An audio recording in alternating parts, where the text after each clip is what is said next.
تو جب نبی صلی اللہ علیہ وسلم نے فرمایا نا کہ تم موت کے بعد دوبارہ زندگی ملے گی, تمہیں اللہ کے سامنے حساب و کتاب دینا ہے, تو وہی مشہور سوال تھا, سأل سائل بعذاب واقع. اللہ فرماتے ہیں یہ لوگ آپ سے پوچھتے ہیں وہ کب واقع ہوگا, جو عذاب واقع ہونے والا ہے اس کے بارے میں ایک سائل نے پوچھا. اللہ فرماتے ہیں واقع کب ہوگا یہ تو میں نہیں بتاؤں گا, میرا اصول ہی نہیں ہے کہ میں قیامت کا علم بتا دوں, لیکن اتنی بات ہے للکافرین لیس لہ دافع, جو بھی اللہ کا منکر ہے, اللہ کو نہیں مانتا, اللہ کے حکام کو فالو نہیں کرتا, جب وہ عذاب آئے گا تو دنیا کی کوئی طاقت اس عذاب سے ان کو بچا نہیں سکے گی. تعرج الملائکۃ والروح الیہ فی یوم کان مقدارہ 50,000 سنہ, 50,000 سال کا ایک دن ہوگا. کہیں 1,000 سال اللہ نے ذکر کیا میدان حشر کے بارے میں, کہیں 50,000 سال. تو علماء نے بیان کیا یہ لوگوں کے حالات کے حساب سے ہوگا. یہ ٹائم کے جو یونٹ ہے نا یہ ہر ایک کے حق میں مختلف ہوتے ہیں. دیکھو جب ہم پیدا ہوئے تو ہم کائنات کو بننے کے اربوں سال کے بعد پیدا ہوئے ہوں گے نا, تو کیا ہمیں انتظار کرنا پڑا؟ بولو نا کیا ہو گیا؟ اگر ہمیں اللہ انتظار کرواتا, ابھی تم عالم ارواح میں ہو, 1 ارب سال کے بعد تمہارا نمبر آئے گا, تو میں تو بوریت سے مر چکا ہوتا. کیا خیال ہے بھائی؟ جہاں فلائٹ 1 گھنٹہ لیٹ ہو جائے انتظار میں آدمی ٹینشن میں چلا جاتا ہے, لیکن ہم تو جب آئے تو ہمیں تو لگا کہ کائنات کی ابتدا آج سے ہو رہی ہے جب ہم نے ہوش سنبھالا, کیونکہ ہمارے وہ یونٹ جو تھے نا, جو وقت کی اکائیاں ہیں, وہ ہمارے حق میں اسٹارٹ ہی نہیں ہوئی تھیں. تو اسی طرح مرنے کے بعد جو مردے کے لیے جو ٹائم کے یونٹ ہے نا وہ چینج ہوتے ہیں. ورنہ جو مردہ بیچارہ 20,000 سال پہلے دفن ہوا ہے وہ تو قبر میں کوئی عذاب نہ بھی ہو رہا, وہ تو پڑے پڑے ہی بور ہو گیا ہوگا کہ اللہ قیامت لے آ, میں تو ٹینشن میں آ گیا ہوں, 20,000 سال ہو گئے مجھے. تو اس کو تو ایسا نہیں لگے گا کہ 20,000 سال ہو گئے. وہ جب دوبارہ اس کو اللہ تعالیٰ اٹھائیں گے تو نیک لوگوں کو تو لگے گا ابھی ہم سوئے تھے اور ابھی ہمیں کسی نے آ کے اٹھا دیے. جیسے گہری نیند میں جب انسان سوتا ہے, کئی گھنٹے بعض دفعہ سوتا ہے, کوئی آ کے اٹھائے تو اس کو لگے گا یار ابھی تو میں سویا تھا, ابھی آپ نے اٹھا دیا ہمیں. تو سوتے ہوئے آدمی کے ٹائم کے یونٹ الگ ہوتے ہیں, مرنے کے بعد کے ٹائم کے یونٹ الگ ہوتے ہیں, عالم ارواح کے الگ تھے. اور بعض تو یہ بھی میں نے سنا ہے کہ دوسرے سیارے پہ آپ چلے جائیں نا زمین کے علاوہ, تو وہاں بھی ٹائم کے یونٹ چینج ہو جائیں گے. تو اسی طرح آخرت کے ٹائم کے یونٹ بالکل الگ ہے. ایک دن 50,000 سال کی, دنیا کا جو 50,000 سال ہے نا وہ وہاں کا ایک دن ہوگا. کسی کے حق میں 1,000 سال, کسی کے حق میں 50,000 سال. یہ وہ ہے جب حساب و کتاب جس میں ہوگا تو اللہ نافرمانوں کو عذاب سے پہلے نا حساب و کتاب کا عذاب دیں گے. اللہ ہم سب کو اس عذاب سے محفوظ رکھے, جس کو قرآن نے ایک جگہ بیان کیا, یجعل الولدان شیبا, وہ ایسا دن جو بچوں کو بوڑھا کر دے, ایسا دن یفر المرء من اخیہ, انسان اپنے بھائی سے دور بھاگے. اس لیے بڑے بڑے اللہ والے وہ جہنم سے زیادہ پناہ مانگا کرتے تھے میدان حشر کی سختیوں سے. جہنم تو اس سے زیادہ سخت ہے, لیکن وہ میدان حشر کوئی کم چیز نہیں ہے, وہ کوئی کم عذاب نہیں ہے. تو اللہ فرماتے ہیں کہ 50,000 سال کے برابر ایک دن ہوگا. فاصبر صبرا جمیلا انہم یرونہ بعیدا. جب مشرک بار بار کہتے بھائی چھوڑو ابھی لے آؤ نا ابھی لے آؤ, تو نبی صلی اللہ علیہ وسلم کو پریشانی ہوتی کہ بھئی اللہ وقت بتاتا کیوں نہیں ہے, بتا دے تاکہ میری جان چھوڑیں یہ لوگ. تو اللہ نے پیغمبر صلی اللہ علیہ وسلم کو تسلی دی, فاصبر صبرا جمیلا, اے نبی آپ صبر جمیل کریں. صبر جمیل وہ صبر ہے جس میں ذرا بھی شکایت نہ ہو. انہم یرونہ بعیدا, اے نبی یہ لوگ سمجھتے ہیں اس کے آنے میں بہت ٹائم ہے, لاکھوں کروڑوں سال ہیں. ونراہ قریبا, جبکہ ہم دیکھ رہے ہیں بس آنے والی ہے. کیوں؟ جب آپ مر گئے نا, ابھی دیکھو ہو سکتا ہے 1,000 سال باقی ہوں قیامت آنے میں, ہو سکتا ہے 20,000 سال باقی ہوں, لیکن ہمارے مرنے کے بعد ہمیں نہیں لگے گا 20,000 سال, ہمیں تو ایسا لگے گا ابھی ہم مرے تھے اور اتنی جلدی اللہ نے قیامت قائم کر لی. تو ہمیں تو اپنی موت کے حساب سے چلنا ہے بھائی. ہمیں کیا پتا کہ ہمیں کیا کرنا ہے اس سے کہ 50,000 سال بعد قیامت آئے یا 1 کروڑ سال بعد آئے. جب ہم مر گئے تو ہماری قیامت واقع ہو گئی ہے, ٹائم کے یونٹ ہمارے حق میں چینج ہو جائیں گے. تو اس لیے اللہ کہتے ہیں انہم یرونہ بعیدا, اے نبی یہ سمجھتے ہیں بہت بعد میں آئے گی قیامت. ونراہ قریبا, ہم تو دیکھ رہے ہیں کب ہے, بالکل قریب ہے, وہ زیادہ ٹائم نہیں ہے. یوم تکون السماء کالمہل, اللہ فرماتے ہیں جس دن آسمان تیل کی تلچھٹ کی طرح ہو جائے گا, ایسے پگھل جائے گا آسمان. اتنی بڑی تباہی آنے والی ہے اس کائنات پہ جس پہ ہم فخر کر رہے ہیں, اس یہاں کے شاپنگ سینٹروں پہ فخر کر رہے ہیں.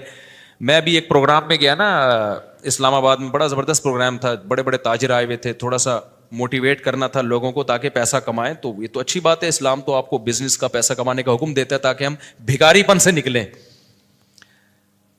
بھکاری پن کو تو پسند نہیں کیا گیا نا, ایک شخص بھیک مانگتا ہے, نبی نے اس کو پسند نہیں کیا, تو پوری قوم پورا کنٹری بھکاری بن کے IMF کے سامنے کشکول لے کے کھڑا ہوا ہو تو ہمارے نبی اس کو پسند کریں گے کہ کوئی مسلمان قوم ہو اور قومی سطح پہ بھکاری بن چکی ہو؟ تو یہ علماء کی ذمہ داری ہے لوگوں کو پیسہ کمانے کی ترغیب دیں, بزنس کی طرف لے کر آئیں, یہ مذہبی ذمہ داری ہے.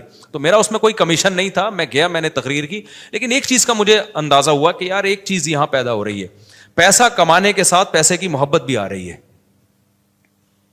تو مجھے خیال ہوا میں اپنی اسپیچ میں ایک بات کہوں کہ آپ یہاں آئے ہیں, سارے ارب پتی کروڑ پتی تاجر ہیں, سب اپنے اپنے تجربے شیئر کر رہے ہیں کہ میں یہ کرتا تھا, آج میں نے اتنے روپے کما لیے, میں یہ کرتا, تاکہ لوگوں کو موٹیویشن ملے. اچھی بات ہے, بہت اچھا پروگرام تھا.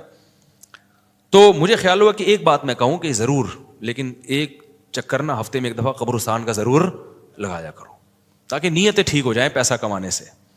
ایسا نہ ہو یہ پیسہ قارون بنا دے آپ کو. تو ایک دفعہ ایسا کیا کرو, جیسے یہ پروگرام ہو رہا ہے بڑا زبردست, لوگ آ رہے ہیں, ایوارڈ مل رہے ہیں, اور تو یہاں سے نکل کے, لیکن میں نے کہا نہیں, میں نے کہا یہ ان کے مینٹل لیول سے نا اوپر کی چیز, ہر چیز ہر جگہ کہنے کی نہیں ہوتی. یہ کہیں گے مفتی صاحب رنگ میں بھنگ ڈال کے چلے گئے, اچھا بھلا ہم دیکھ رہے تھے اتنے کروڑ پتی لوگوں کو سن کے ہمیں بھی خواب آ رہے تھے کل ہمارے پاس لینڈ کروزر ہوگی, 4 شادیاں ہوں گی, اب پیسہ ہوگا زبردست, یہاں جائیں گے وہاں جائیں گے. یہ مولوی نے آ کے یہاں بھی کیا کر دیا, قبرستان کی باتیں شروع کر دیں. تو وہ مناسب نہیں تھا, لیکن دل چاہ رہا تھا کہ میں ان سے کہوں اگلا پروگرام وہ بول دوں گا کہ بہت زبردست پیسہ کمائیں, ایک دفعہ جا کے قبر میں جو آپ سے پہلا کما کے چلے گئے ہیں نا پہلے کما کے, یہ یوٹیوبرز تو یہاں آ رہے ہیں اپنا ایکسپیرینس شیئر کر رہے ہیں, میں ایسا کانٹینٹ بناتا ہوں اور میں ایسے محنت کرتا ہوں. اچھی بات ہے, مجھے بڑی خوشی ہو رہی تھی, تھوڑی سی امیدیں ہوئیں کہ شاید پاکستان اب شاید اچھی سمت میں جانا شروع ہو جائے. تو مجھے ان پہ وہ کوئی نہیں, وہ تو بہت اچھا کر رہے تھے, بلکہ یہ تو ایک ظرف کے بڑے ہونے کی بات ہے کہ آپ بتائیں کہ میں نے پیسہ ایسا کمایا, ورنہ لوگ بتاتے کہاں ہیں. مجھے ان یوٹیوبرز میں خوشی ہو رہی تھی, وہ بتا رہے تھے ہم نے یہ کانٹینٹ بنایا, ہم نے ایسے چینل بنایا, اتنے پیسے کمائے. تو اچھی بات ہے, شیئر کرو یار تاکہ لوگوں کی غربت ختم ہو, وہ بھی کریں یہ کام. لیکن ساتھ ساتھ ایک بات, یہ پیسہ آپ کو سلیمان علیہ السلام جیسا بھی بنا سکتا ہے, اور قارون اور فرعون جیسا بھی, ابو بکر عثمان جیسا بھی بنا سکتا ہے, اور ابو جہل جیسا بھی بنا سکتا ہے. کیا خیال ہے, یہ سارے پیسے والے لوگ تھے نا. تو آپ پیسہ کما کے سلیمان علیہ السلام جیسے شکر گزار بن جاؤ, عثمان ابن عفان جیسے غنی بن جاؤ, عبد الرحمن بن عوف جیسے بن جاؤ. اس کے لیے ضروری ہے کہ ہفتے میں ایک دفعہ قبرستان کا وزٹ اپنے خرچے پہ کر لیا کریں, اور ایسے ہی نہیں گزرتے ہوئے, وہاں جا کے کھڑے ہو کے قبروں پہ دیکھا کریں کہ میں جتنا بھی بڑا بن جاؤں, لیٹنا میں نے کہا ہے تھوڑے دنوں میں جا کے بھائی اس قبر کے اندر, لہذا اس پیسے سے میں اس قبر کی تیاری کر لوں تو فائدہ ہے.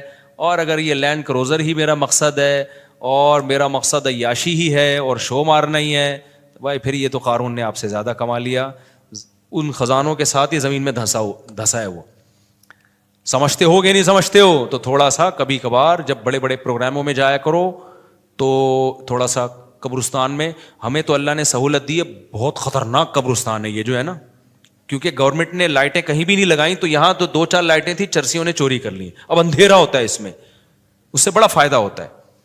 اور جن بھوت بھی لوگوں کو نظر ہوتے نہیں ہیں جن یہاں پر, لیکن لوگوں کو نظر آ رہے ہوتے ہیں, ڈرے ہوئے جا رہے ہوتے ہیں نا. سرکٹا ایک دن نظر آیا کسی کو, بعد میں پتا چلا وہ کمبخت وہ نہیں سویٹر نا یہاں تک اس نے کیا ہوا تھا, سر ہی نہیں تھا اس کا, سویٹر یوں کر کے نا قبرستان پہ بیٹھا رہتا تھا, لوگ بھاگ جاتے تھے, بس سرکٹا آیا ہوا ہے یہاں پہ, ٹھیک ہے نا.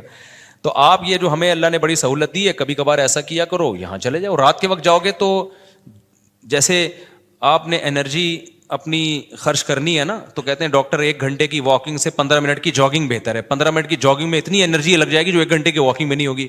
تو دن میں قبرستان 100 دفعہ جانے سے بہتر ہے رات میں 2:30 بجے 1 دفعہ چلے جاؤ. بس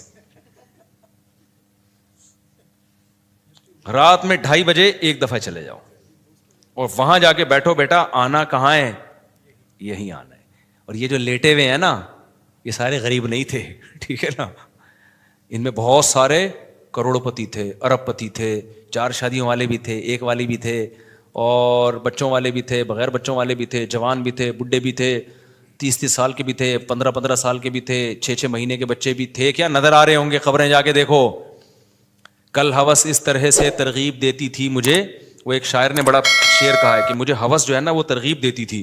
ہوس نہیں ہوتی پیسوں کی دولت کی کہ یہ سکندر ہے, ہاں وہ کہ جو ہے نا, مجھے پورا شعر یاد نہیں, 20 سال ہو گئے سنے ہوئے اس کو, اس کا خلاصہ بتا رہا ہوں کہ ہوس مجھے ترغیب دیتی تھی کہ بھائی پیسہ کماؤ, پھر یہ عیاشی اور اتنی عزت اور ایسا کچھ ہوگا اور بڑے مزے ہوں گے نا, اور نائٹ کلب جائیں گے, شرابیں پئیں گے اور یہ کچھ کریں گے. تو کہہ رہے ہیں ایک دن کیا ہوا, مجھے جو ہے قبرستان سے میرا گزرنا ہوا, تو مجھے جو ہے نا میری ہوس نے جو ہے نا مجھے 2-4 قبریں دکھائیں اور کہا یہ سکندر ہے, یہ دارا ہے, یہ کیکاؤس ہے, یہ سکندر اعظم کی قبر ہے, لاکھوں باندیاں تھیں اس کے پاس. آپ تو 2-4 گرل فرینڈ پہ فخر کر رہے ہو, گرل فرینڈ نہیں لاکھوں باندیاں. گرل فرینڈ آپ کے تابع نہیں ہوتی, باندی تو جیسے آپ بولو گے بھائی جو کام آپ اس کے ذمہ لگاؤ گے وہ بھاگ نہیں سکتی, نوکر ہے آپ کی. تو اتنی بڑی بڑی دنیا انہوں نے روئے زمین پہ حکومتیں کی ہیں, آج قبروں کے اندر یہ دارا ہے, یہ کیکاؤس ہے, یہ سکندر اعظم ہے. بڑے بڑے بادشاہوں کی قبریں آپ کو نظر آئیں گی پڑے ہوئے اندر. اب نئے زمانے میں شعر کو ہم یوں چینج کر دیں گے, یہ 10 ملین والا ہے سبسکرائبر تھے, یہ 20 ملین والا, یہ 50 ملین والا. ایک ایک کلپ بعض ایسے مشہور ہو جاتے ہیں, کھجا بھی رہے ہوں گے نا, بس یہ اپنی کھجانے کی ویڈیو ڈال دیں یوٹیوب پہ, لاکھوں روپے کما لیتے ہیں بیٹھے بیٹھے. وہ بعض ایسے مشہور ہو گئے, کچھ بھی نہیں کرے نا, بس وہ کہے کہ ناڑا باندھتے ہوئے دکھا دیں, میں ناڑا باندھ رہا ہوں, میں ناڑا ایسے ٹائٹ کرتا ہوں, زار بند ایسے ٹائٹ کرتا. اتنے مشہور ہو گئے ہیں وہ, بس لوگ دیکھنا چاہتے ہیں. لوگ پتہ نہیں کیا ہو گیا ابھی. اللہ یار, وقار زکا نے کل ایک بڑی اچھی ویڈیو وائرل کی ہے یوٹیوبرز کے بارے میں, کہ اب میں وہ یوٹیوبرز کی وہ ویڈیو پہ جو اس نے کمنٹس کیا وہ تو نہیں بتاؤں گا کیونکہ اس پھر وہ اس کا نام لینا کسی کا ٹھیک نہیں ہے. اس نے کہا یار یہ عجیب ولاگر عجیب ٹائپ کے آ رہے ہیں, کچھ بھی کر لو, کچھ بھی کر لو, ملینز ایک ایک دن میں 1-1 ملین ان کے ویورز ہو جاتے ہیں. تو انہوں نے کہا یہ ان بلاگرز کا قصور نہیں, یہ قوم کا قصور ہے. اس نے بڑی اچھی بات کی, اس نے کہا یہ قوم کدھر کو جا رہی ہے بھائی, واش روم میں بیٹھا ہوا بندہ دکھا رہا ہے, دیکھیں آدھا اوپر والا دکھا رہا ہے. میں کہتا ہوں اگر وہ نیچے والا پورشن دکھا دے نا, یوٹیوب چینل بند کر دے گا, بولے گا بھائی اتنے سبسکرائبر اتنا کراؤڈ ہم برداشت نہیں کر سکتے, ڈی مانیٹائز کر دے گا یار. کہے گا بھائی یہ ہمارے بس میں اب. تو لوگوں کی نیچر دیکھو یار, کچھ بھی جو مشہور ہو جاتے ہیں, ایک دفعہ مشہور ہو گئے نا, بس اب کچھ بھی کریں گے. گالی دے رہے ہیں, وہ ویڈیو آ گئی, کھجا رہے ہیں, لوگ دیکھ رہے ہیں کیسے کھجاتے ہیں یہ, تو لوگ عجیب ہیں. بہرحال جو ہو رہا ہے میں تو مارکیٹ میں وہی بتاؤں گا نا آپ کو. تو اب جو سوشل میڈیا سے وابستہ لوگ ہیں جن کے ٹک ٹاک پہ چینل, یوٹیوب پہ چینل, ان کے یہاں کامیابی کیا ہے, 4 ملین ہو گئے, 10 ملین ہو گئے, 50 ملین ہو گئے. تو ایک ویڈیو اتنی محنت سے بناتا ہے, 4 آدمی تجھے ملتے نہیں ہیں, اور میں کھجاتا بھی ہوں نا سر کو, تو اتنے ویورز آ جاتے ہیں. تو کل یہ شعر چینج ہوگا, یہ سکندر ہے, یہ دارا ہے قبروں میں نا, تو کہیں گے یہ 10 ملین والا ہے, یہ 20 ملین والا. یہ ناڑا باندھتے ہوئے ایک دفعہ ویڈیو ڈالی تھی اس نے, اور 20 ملین ایسے ہو گئے تھے. تو یہ سب آئے گا مارکیٹ میں. تو اس لیے میرا دل چاہتا ہے کہ میں ان لوگوں سے, میرا اس پروگرام میں دل چاہ رہا تھا ایک دفعہ بولوں کہ آپ تمام حضرات سے گزارش ہے, بہت اچھا پروگرام ہے, اور اللہ کرے اور پیسہ آئے اور یہ لوگ اپنے تجربوں کو شیئر کریں, لیکن کائنڈلی تھوڑا سا قبرستان بھی, ہمارے نبی نے پیسہ کمانے کی ترغیب دی ہے, ساتھ ساتھ قبرستان جانے کی بھی ترغیب دی ہے. صحیح بخاری کی حدیث ہے, کنت نہیتکم عن زیارت القبور فزوروها فانها تذکر الاخرہ. نبی نے فرمایا میں نے تمہیں قبرستان جانے سے منع کیا تھا کیونکہ بدعتیں ہو رہی تھیں, شرک پھیل رہا تھا, لیکن اب توحید قائم ہو گئی ہے, شرک کا خطرہ ختم ہو گیا. فرمایا فزوروها, قبرستان جایا کرو, کیونکہ اس سے آخرت یاد رہتی ہے انسان کو, اپنی اوقات میں رہتا ہے, اپنی اوقات سے باہر نکلنے کی کوشش نہیں کرتا. تو اللہ میاں بھی فرما رہے ہیں تم اس کو بہت دور سمجھ رہے ہو, ہم سمجھ رہے ہیں بہت قریب ہے. اور یہ جتنی رنگینیاں اس کائنات کی نظر آ رہی ہیں نا, یہ سب ٹوٹ پھوٹ کے مٹی ہونے والی ہیں, برابر ہونے والی ہیں. تو یوم تکون السماء کالمہل وتکون الجبال کالعہن. اتنے بڑے بڑے پہاڑ اللہ کہتے ہیں روئی کی گالوں کی طرح اڑیں گے. آپ سبسکرائبر کو لے کے بیٹھے ہوئے ہو, یہ بڑے بڑے پہاڑ جو ہل نہیں سکتے نا, یہ روئی کی گالوں کی طرح اڑ رہے ہوں. وتکون الجبال کالعہن ولا یسأل حمیم حمیما. جگری دوست بھی کسی دوست کو نہیں پوچھے گا. تو اگلے ہفتے انشاءاللہ یہاں سے میں آگے سے شروع کروں گا تاکہ یہ صورت ہماری ختم بھی ہو. اللہ تعالی ہمیں موت سے پہلے نا تیاری کی توفیق عطا فرماتے ہیں. دنیا کماؤ ضرور بھائی, اتنا فری نہ کراؤ جتنا ہم دنیا کو فری کرا رہے ہیں. اتنا کراؤ جتنا یہاں پر رہنا ہے. اللہ تعالیٰ سمجھنے کی عمل کی توفیق عطا فرمائے. سنتوں کے بعد انشاءاللہ نماز کے بعد نا تو تھوڑی دیر سوال جواب کا سلسلہ ہوگا, جو بیٹھنا چاہیں بیٹھ سکتے ہیں. میری عمر 30 سال ہے. 1 سال پہلے میں نے عمرہ بھی کیا. میں اپنی پوری زندگی میں نماز قرآن کے قریب نہیں ہوا, لیکن گزشتہ 5 ماہ سے میں نے کوئی نماز نہیں چھوڑی. ماشاءاللہ ماشاءاللہ. کیا مجھے لازمی اپنی پچھلی فرض نمازیں ادا کرنی ہوں گی؟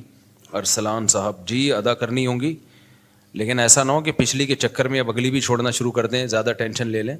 فی الحال آپ اپنے آپ کو اس کا عادی بنا دیں, لیکن 6 مہینے سے تو عادت پڑ گئی ہے آپ کی, 5 ماہ سے ماشاءاللہ نماز نہیں چھوٹی, تو زیادہ ٹینشن نہ لیں اس کی. لیکن یہ کہ شرعی مسئلہ تو چینج نہیں ہو سکتا, تو اس میں فجر کے ساتھ 2 رکعت فرض فجر کے پڑھ لیے, ظہر کے ساتھ 4 پڑھ لیے, عصر کے ساتھ 4 اور پڑھ لیے, مغرب کے ساتھ پچھلی مغرب کے, عشاء کے ساتھ.